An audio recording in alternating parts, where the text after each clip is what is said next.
வியூசட் நேயர்கள் அனைவருக்கும் வணக்கம். தமிழ்நாடு மக்கள் அனைவராலேயுமே பேமெண்ட்ல தான், பொட்டில தான், பேடிஎம்ல தான் அப்படின்னு சொல்லிட்டு பரவலாக அழைக்கப்படக்கூடிய அன்னையார் பிரேமலதா அவர்களை சிறுத்த குட்டிகள் எதற்காக போட்டு பெராண்டிக்கிட்டு இருக்காங்க, எதுக்காக சமூக வலைதளத்துல சிறுத்த குட்டிகள் பேமெண்ட்லதாவை போட்டு பொழந்துகிட்டு இருக்காங்கன்றத பத்தி தான் இந்த காணொலியில நாம இன்னைக்கு பார்க்க போகிறோம். இது வரைக்கும் நம்முடைய இந்த புதிய சேனலை நீங்க சப்ஸ்கிரைப் பண்ணாம இருந்திருந்தா மறக்காம சப்ஸ்கிரைப் பண்ணுங்க. அப்படியே பக்கத்துல இருக்க அந்த பெல் சிம்பலையும் கிளிக் பண்ணிட்டீங்கன்னா நாம போடக்கூடிய வீடியோக்கள் உடனடியாக உங்களை வந்து சேரும். நம்ம பேமெண்ட்லதா அவர்கள் என்ன பண்ணாங்கன்னாக்க, கடலூர் மாவட்டத்தினுடைய வேட்பாளர்களை அறிமுக கூட்டம் வந்து நடத்தினாங்க திமுகவின் சார்பில். அப்போ விருதாச்சலம் தொகுதியில போட்டியிடக்கூடிய அன்னையார் பிரேமலதா அவர்கள் என்ன பண்ணாங்க அப்படின்னாக்க, மேடையில் அவங்களும் உட்கார்ந்து இருக்கிறாங்க. மு.க. ஸ்டாலின் அவர்களும் எல்லாருடைய பெயரையும் கூப்பிடுறாரு, அந்த வேட்பாளருடைய பெயரையும், இந்த வேட்பாளருக்கு வாக்களிங்கன்னு சொல்லிட்டு அந்த வேட்பாளரை அறிமுகப்படுத்துறாரு. எல்லாரும் எழுந்திருச்சு நிக்கிறாங்க, பிரேமலதா உட்பட எழுந்திருச்சு நிக்கிறாங்க. ஆனால் திருமாவளவன் அவர்கள் அந்த மேடையில எல்லா வேட்பாளர்கள் பெயரும் சொல்லும் போது எல்லா வேட்பாளர்களும் ஏந்திரிச்சு நின்னாங்க. ஆனா பிரேமலதா அவர்கள் மட்டும், பேமெண்ட்லதா அவர்கள் மட்டும் அப்படியே இப்படி உக்காந்துக்கிட்டு தெனாவட்டா சிரிச்சிருக்கிறாங்க. அதை ஒருத்தவன் வீடியோவா எடுத்து அதை சமூக வலைதளத்துல சுத்தி விட, எல்லா வேட்பாளரும் அவர் பேரை சொல்லும் போது எழுந்திருக்கிறாங்க, நீங்க மட்டும் ஏன் எழுந்திருக்கல? மு.க. ஸ்டாலின் சொல்லும் போது மட்டும் எழுந்திருக்கிறீங்கன்னா அப்ப அவரை நீங்க சாதிய ரீதியாக புறக்கணிக்கிறீங்களா அப்படின்னு சொல்லிட்டு சிறுத்த குட்டிகள் எல்லாம் பொங்கிட்டாங்க. அந்த பொங்கிய சிறுத்த குட்டிகள் 4 நாளா போட்டு புறாண்டிக்கிட்டு இருக்காங்க பிரேமலதா அவர்களை. அப்போ அது பெரிய பேக் ஃபயர் ஆயிடுச்சுன்னு உணர்ந்த பிரேமலதா அவர்கள் இன்றைக்கு தருமபுரி பெண்ணாடம் தொகுதிக்கு வந்து பிரச்சாரத்துக்கு போயிருக்காங்க. அவங்க கட்சி வேட்பாளர் எல்லாம் போட்டிடுறாங்க இல்லைங்களா, கூட்டணி கட்சி வேட்பாளர் எல்லாம் போட்டிடுறாங்க இல்லைங்களா, அங்க போயிருக்கிறாங்க. இந்த விஷயம் அவங்களுடைய காதுக்கு போகுது. இந்த மாதிரி நீங்க சிறுத்த குட்டியை சீண்டி விட்டீங்க, அவங்க உங்களை போட்டு பொழந்துகிட்டு இருக்காங்க, ரகசியமா ஓட்டு போடாதீங்க, தேமுதிக எங்க நின்னாலும் தோக்கடிங்க அப்படின்னு அவங்க பேசிக்கிட்டு இருக்காங்க அப்படின்ற தகவல் நம்ம பொட்டிலதாவுக்கு போன உடனே அந்த பேடிஎம்ல தான் என்ன பண்றாங்கன்னாக்க, அந்த கூட்டத்துல சமாதானப்படுத்துறாங்களாமா, கேஷுவல் ஆக்குறாங்களாமா. அந்த கூட்டத்துல அவங்க என்ன பேசுறாங்கன்னாக்க, காலையில அண்ணன் திருமாவளவன் கூட நான் பேசினேன் போன்ல. அண்ணன் சொன்னாரு நீங்க எல்லாரும் நிச்சயம் ஜெயிப்பீங்கன்னு சொன்னாரு. அப்ப நான் சொன்னேன், அண்ணன் பெண்ணாகிறதுக்கும் தர்மபுரிக்கு நீங்க வாங்கன்னு நான் சொன்னேன். அப்ப அண்ணன் என்ன தெரியுமா என்று சொன்னாரு, என்னுடைய சிறுத்தைகளின் தம்பிகள் அங்கெல்லாம் இருக்காங்க, அவங்க இந்த வெற்றியை உறுதி செய்வார்கள். ஏன்னா இது சவால் நிறைந்த ஒரு தொகுதி, தர்மபுரியும் பெண்ணாகரமும். என் தம்பிங்க அதை பார்த்துக்குவாங்கம்மா, நான் சொல்றேன் அப்படின்னாரு. உண்மையா? வெற்றி உறுதியா? அண்ணன் திருமாக்கு வெற்றி உறுதியா தருவீங்களா? நான் திருமா அண்ணன் கிட்ட பேசினேன், காலையில தான் போன் பண்ணி பேசினேன், நீங்கெல்லாம் ஜெயிக்கணும் அப்படின்னு என்ன வாழ்த்தினாரு. நான் சொன்னேன், அண்ணன் நீங்க தருமபுரி பெண்ணடத்துக்கும் வந்து எங்களுக்காக பிரச்சாரம் பண்ணணும்னே அப்படின்னு நான் சொன்னேன். இல்லம்மா நான் என்னால வர முடியாது, நான் இங்க கொஞ்சம் பிஸியா இருக்கேன், ஆனா என்னுடைய தம்பிகளான சிறுத்தை குட்டிகள்லாம் நிறைய இருக்கு, அவங்க உங்களுக்காக பிரச்சாரம் பண்ணுவாங்க அப்படின்னு அவரு சொன்னதாக இவங்க அந்த வேன்ல, பிரச்சார வேன்ல இருந்துகிட்டு ஒரு கதையை அவிழ்த்து விட்டாங்க.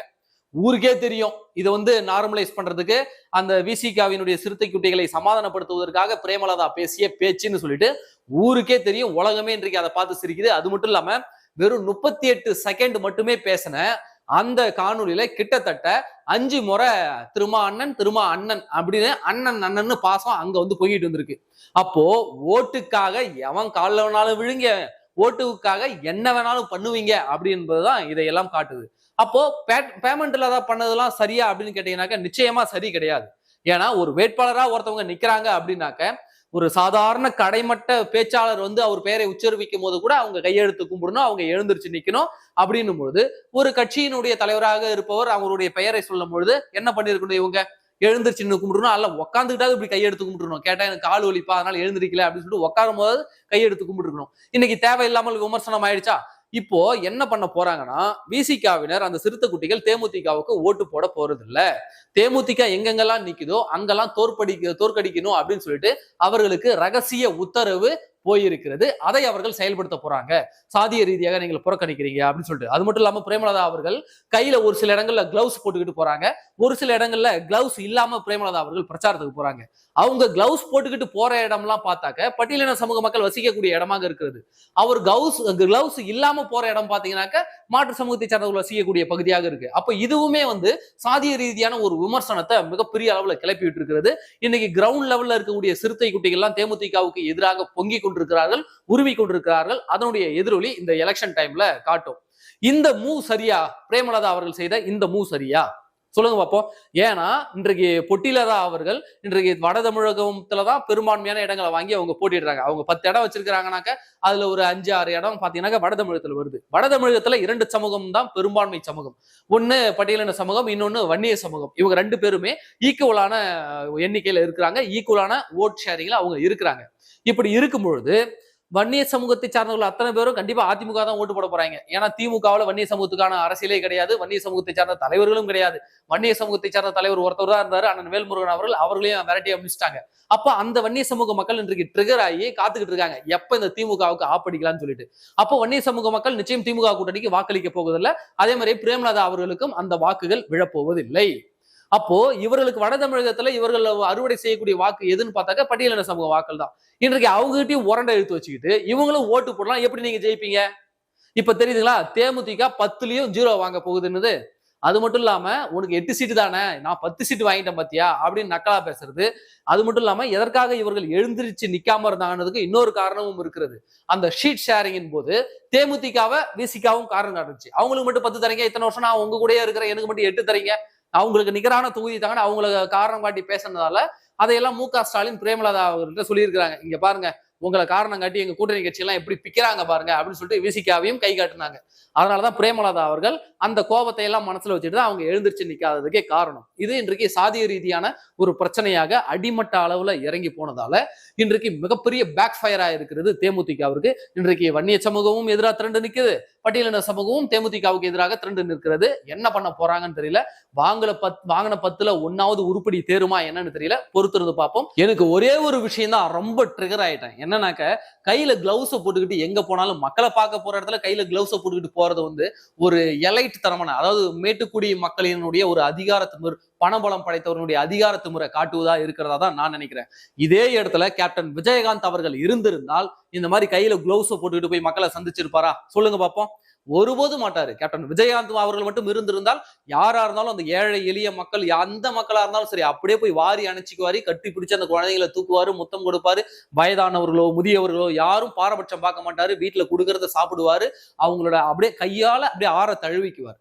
அப்போ கேப்டன் விஜயகாந்த் அவர்கள் உருவாக்கிய கட்சியை வழிநடத்த வந்த நீங்க இன்றைக்கு கையில கிளவுஸ போட்டுக்கிட்டு ஒரு மேட்டுக்குடித்தனமான ஒரு எகத்தாளமான ஒரு சிரிப்பு சிரிக்கிறது, ஒரு எகத்தாளமான பேச்சு பேசுறது, அந்த சைகைகள் செய்யறது, இதையெல்லாம் களத்துல ஒரு சாமானிய மக்கள் எப்படி பார்ப்பானா, இந்த அம்மாவுக்கு திமிர் ஏறி போச்சு, இந்த திமிரை நாம எப்படி அடக்கலாம்னாக்க அது நம்ம கையில இருக்கக்கூடிய ஆயுதம் சொல்லிட்டு அகைன்ஸ்டா திரும்பிடுவாங்க. அப்போ ஒரு தலைவருக்கு இவ்வளவு கர்வம் இருக்கக்கூடாது. மக்கள் மத்தியில சாதாரண பழகணும். இப்ப உதாரணத்துக்கு எடப்பாடி பழனிசாமி எல்லாம் எடுத்துக்கங்க. இந்த வேளச்சேரியில போகும்போது ஒரு மாவட்ட செயலர் அவருக்கு கூலிங் கிளாஸ் போட்டு விட்டு, வேட்பாளர் அவருக்கு ஒரு கூலிங் கிளாஸ் போட்டு விட்டு கட்டி பிடிச்சி முத்தம் கொடுத்தாரு கன்னத்துல. புரியுதுங்களா? அப்போ அந்த தலைவர்கள் இயல்பாக தொண்டர்களோடும் சரி, மக்களோடும் சரி, நிர்வாகிகளோடும் சரி இயல்பாக பழகக்கூடிய தலைவர்களை தான் மக்கள் விரும்புவாங்க. அப்பா இவர் நமக்கான தலைவரியா அப்படின்னு மக்கள் விரும்புவாங்க. ஏன் மு க ஸ்டாலினா இருக்கட்டும், உதயநிதி ஸ்டாலினாக இருக்கட்டும், அவங்க எல்லாம் என்ன போகும்போது என்ன கையில கிளவுஸ போட்டுக்கிட்டா தெரு தெருவா போறாங்க? ஏன் விஜய் கூட என்ன அவன் வெளியில கையை விட மாட்டாரு, நாம காருக்குள்ள கையை விட்டாலும் கண்ணாடி ஏத்தி கையை உடைச்சிருவாரு, அது வேற விஷயம். ஆனா அவரு கூட போட்டுக்கிட்டு போனது கிடையாது கிளவுஸ். அப்போ இந்த மாதிரி மக்களை சந்திக்க போகும்போது நீங்க கிளவுஸ போட்டுக்கிட்டு போறது என்பது அவர்களிடமிருந்து உங்களை நீங்களே தள்ளி வச்சுக்கிட்டு வேறுபாடு பாக்குற மாதிரி ஆயிடும். அப்போ இத்தகைய ஒரு புத்தியோ இத்தகைய எண்ணமோ பிரேமலதா அவர்களுக்கு ஆகாது. நீங்க இப்பதான் கட்சியை வழி நடத்த வந்திருக்கிறீங்க. இந்த சமயத்துல நீங்க இந்த மாதிரி ஆட்டிடியூட் எல்லாம் காட்டீங்கன்னாக்க ஒரேடியா மக்கள் உங்களை முடிச்சு விட்டுருவாங்க. ஏற்கனவே நீங்க 0.5%க்கும் 10 பாயிண்ட் கம்மியில தான் இருக்கிறீங்க உங்க ஓட்டு வங்கி. இது போன்ற தெனாவட்டு நடவடிக்கை, தெனாவட்டு பேச்சு எல்லாம் பேசிட்டு இருந்தீங்கன்னு வச்சுங்களேன், அந்த போன தடவை போட்டானுங்க பாரு ஒரு 10 லட்சம் பேரோ 17 லட்சம் பேரோ, அந்த 15 லட்சம் பேரும் உங்களை கை கழுவி விட்டுட்டு போயிடுவாங்க. இன்னைக்கு உண்மையான கேப்டனுடைய தொண்டர்கள் உங்களுக்கு எதிராக நிற்கிறாங்க. உண்மையான கேப்டன் தொண்டனுடைய ஓட்டு நிச்சயம் உங்களுக்கு கிடையாது. ஏனென்றால் அந்த கேப்டன் விஜயகாந்த் அவர்களுடைய மனநிலைக்கு எதிரான கூட்டணியில போய் நீங்க சேர்ந்திருக்கீங்க. யாரு கூட நான் கூட்டணி அமைக்க மாட்டேன், தமிழ்நாட்டை காப்பாற்றுவதற்கு அவர் முடிவெடுத்தாரோ அவர் எடுத்த நிலைப்பாட்டிற்கு எதிராகத்தான் நீங்க இன்னைக்கு போய் கூட்டணி வச்சிருக்கீங்க.